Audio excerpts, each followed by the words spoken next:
What you want to do is have a turntable and a empty glaze container. And what the reason is for the glaze container is when you pick your mold up, this is made out of clay, and clay is porous when it's just bisque fired.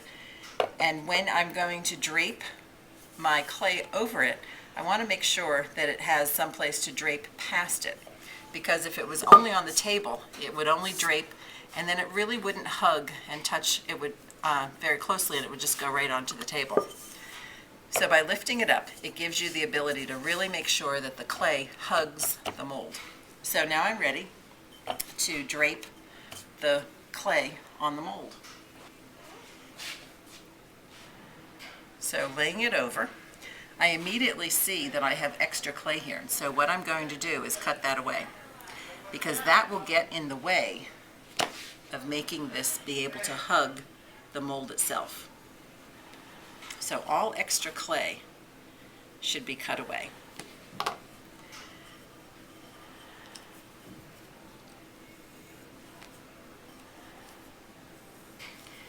And then what you want to do is begin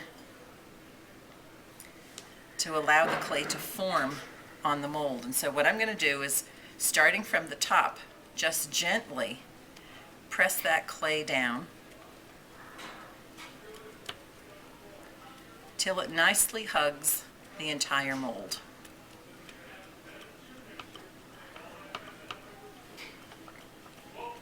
And you can feel when it's completely against the mold.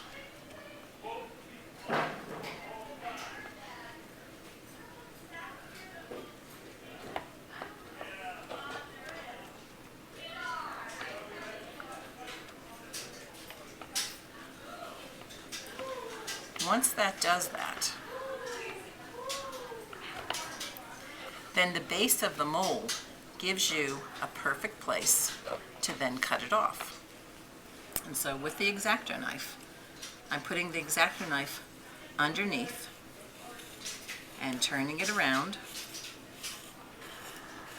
to cut it off. Going to make sure once again that it conforms to the mold.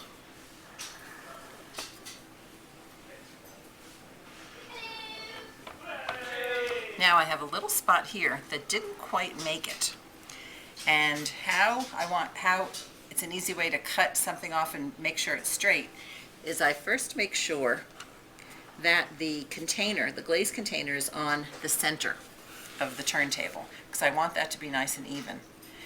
And if you notice my finger, it's equal distance from all areas as it turns around. If it was not on center, you would be able to see the wobble in it. And then I also want to check to make sure that the mold is straight up and down. So I'm putting my finger underneath, and it feels pretty good. So if I am to cut it off completely straight, if you're just going to cut and turn, your hand has no relationship to what is straight or even or in one place. So what I do is I put my elbow against my body, I firm up my arm, I use my pinky underneath to kind of keep my X-Acto knife on track, and I plunge the X-Acto knife in, holding everything as steady as I can, and it should, if you're steady enough, come back on itself, and you've got a nice straight line. Now this has to sit for a little bit of time, because you have to give the mold time to pull the moisture out of the clay so the clay will hold its shape. So this is a drape bowl. This is going to be a bowl with a foot. Now I can put a foot on.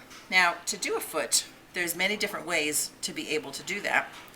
The simple way, and we're building on skills here, is to do a donut shape. And so I'm going back to what I know, making a nice coil. It's important to have your foot be supportive. You don't want your bowl to be unsteady or tip over. So this is the simplest of foots, is with a coil. And what I want to do is decide where I want my foot, and that's an aesthetic decision. If I do it really wide, I'll put it on here, it might look very clunky, out of proportion. If I do it really, really thin, well, it's going to tip over. So I have to find that balance. And what I'm going to do is, once I decide, I'm just going to put a little mark. So I have my mark of where I want my foot to be. And then I also have a place where I know that I can slip and score.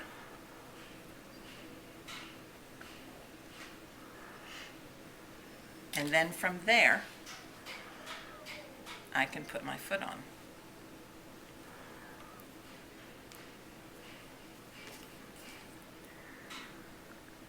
Craftsmanship is a very important thing with clay. You want to do things with care. You want to make sure that all your surfaces are nice and smooth. They look intentional.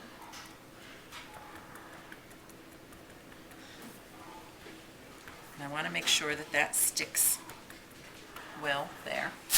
And I'm not so sure how even that is. So what I'm going to do is take a board and put it on top. Now, if it's out of whack, if it's like that, then I know I have to push this way. It looks a little bit high here, so I'm just going to gently tap it till I'm happy and feel that it's nice and level.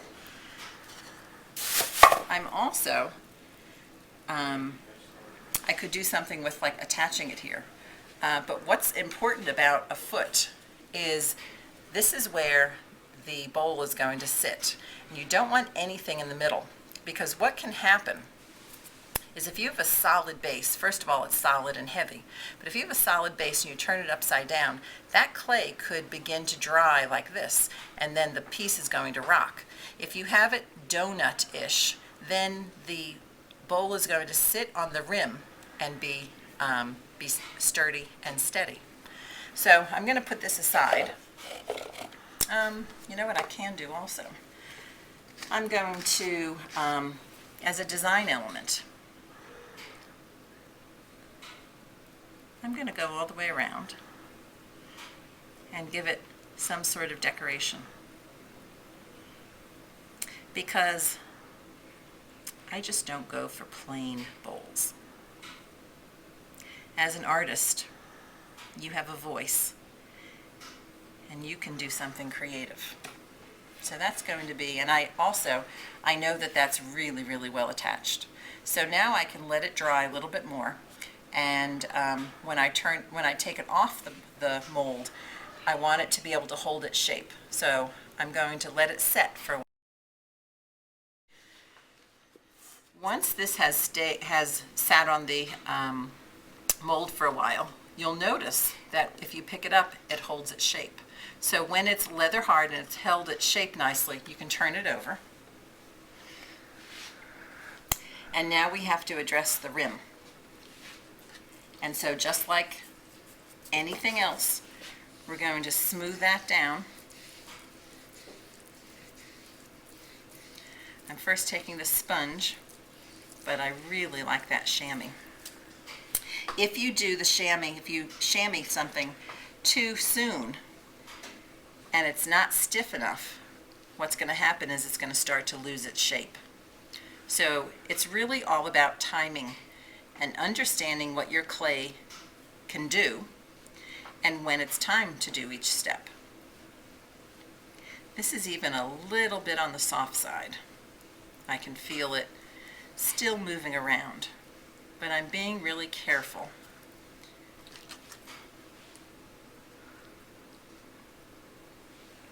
And I'm not soaking the entire piece. I mean, if I went with a sponge and soaked the entire piece, I would then undo what that mold just did. And I don't want to do that. I just want the rim, I want it to hold its shape, and I want the rim to be nice and rounded.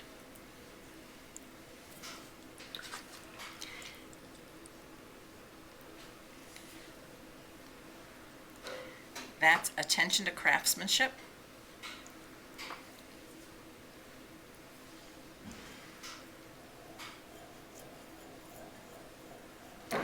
will give you a nice, beautiful bowl.